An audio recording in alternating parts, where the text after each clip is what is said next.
In one hadith, amazing hadith, a stranger comes into the gathering of the Rasul. رجل شديد بياض الثياب شديد سواد الشعر لم يرى عليه أثر السفر ولم يعرفه منا أحد. A man exclusively white, dark hair, no spot or sign of fatigue and travel. None of us know him. Mysterious man. He has come into the gathering of the Rasul, and he sits with his knees touching the knees of the Prophet, and then he says, Ya Muhammad sallallahu ala Muhammad, akhbirni anil Islam. Tell me about Islam. So the Prophet answered, and when the Prophet finished, the man said, Sadaqt. You spoke the truth. So the ashab says, we're astonished. He asks and confirms, as though he knows the answer, so why are you asking? And then he says, فَأَخْبِرْنِي عَنِ الْإِيمَانِ. Tell me, O Muhammad, about Iman. The Rasul explained. And he says, Sadaqt. True.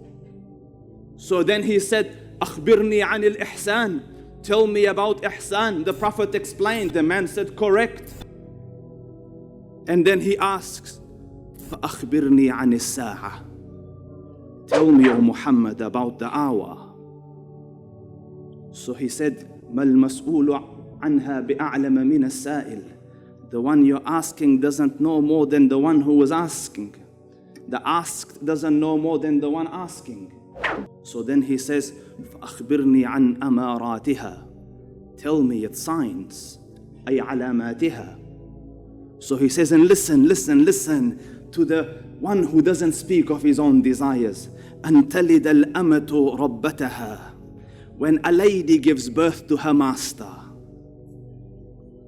When a female servant gives birth to her master. And you want to see your masters today, look at your children. You live for them. Mobile phone, mom, حاضر. This على رأسي وعيني. And you do something wrong, خلاص, not speaking to you for today, mom. أمت ربتها. You have given birth to your masters.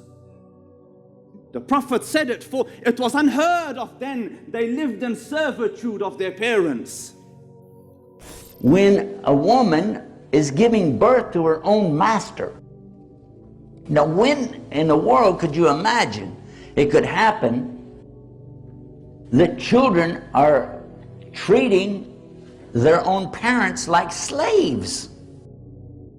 Yet, I was just in New York a few weeks ago at our new studios there, and I was amazed at the way the youth treat their parents. And then it hit me, that describes exactly. Today, even when a child is in elementary, the primary school, they're already talking back to their parents, telling them things like, shut up, to their parents. What are you going to do about it? You can't make me. This attitude. And then as they get older, as teens, get out of my face. And disappear. Don't come back for a couple days. And when they do come back,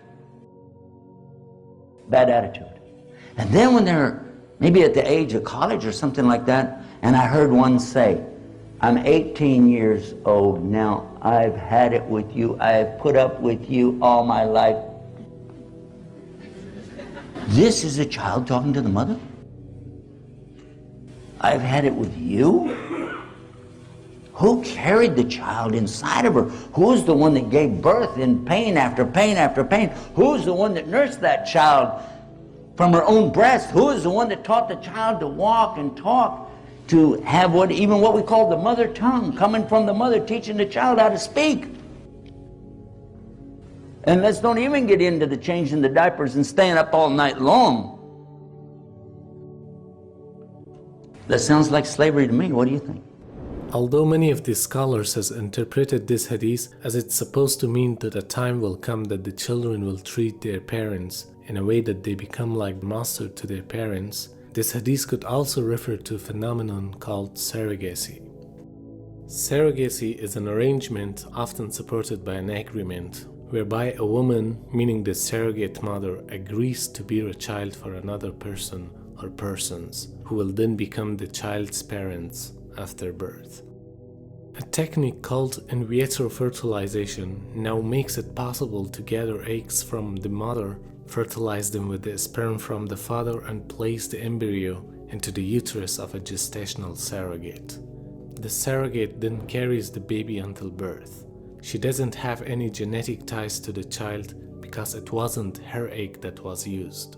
Therefore, the surrogate is called the birth mother and not the biological mother.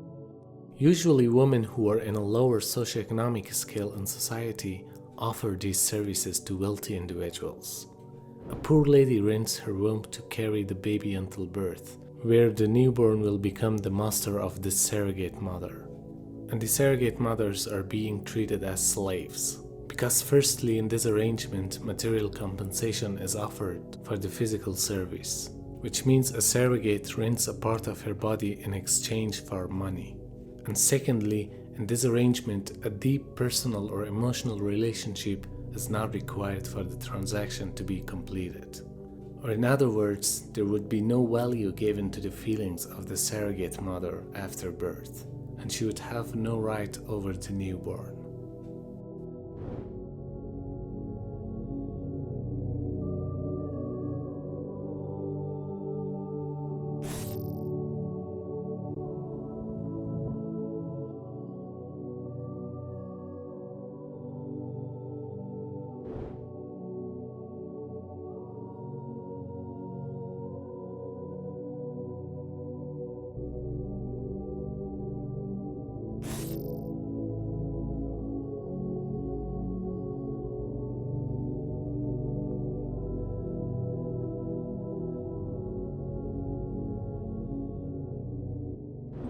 And then the second sign, and Subhan al-Khaliq, وأن ترى حفاة عراة عالة رعاء الشاء يتطاولون في البنيان. When you see the barely clothed, like they don't have good clothing, not adequate clothing, barefooted, destitute shepherds and goat herders competing in the heights of buildings. So I researched who is competing in the heights of buildings. Subhan al-Khaliq.